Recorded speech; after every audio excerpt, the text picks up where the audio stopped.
سنكشف لكم اليوم موعد وتوقيت والقنوات الناقلة لمباراة الهلال والاتفاق القادمة، والتي ستجمع الفريقين في قمة منافسات الجولة الخامسة من الدوري السعودي للمحترفين. يخوض الهلال مباراة الاتفاق القادمة، وهو في المركز السادس من جدول ترتيب الدوري برصيد 8 نقاط، حققهما بالفوز في مباراتين والتعادل في مثلهم.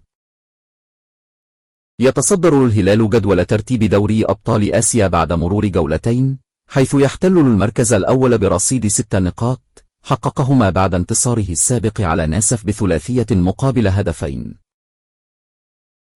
بينما يأتي الاتفاق في المركز الثامن من جدول ترتيب الدوري السعودي برصيد 7 نقاط، وذلك بعد فوزه على الخلود. موعد مباراة الهلال والاتفاق القادمة.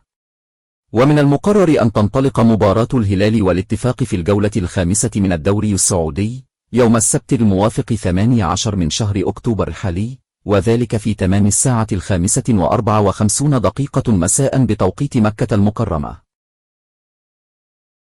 وستذاع المباراة المرتقبة على قنوات 8 الحاصلة على حقوق نقل مباريات البطولة.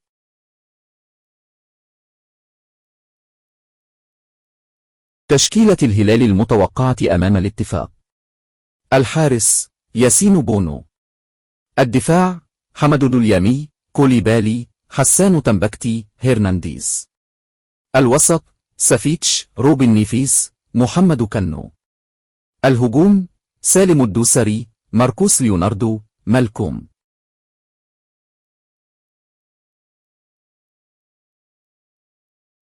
لا تنسى الاشتراك في القناة وتفعيل زر الجرس ليصلك كل جديد.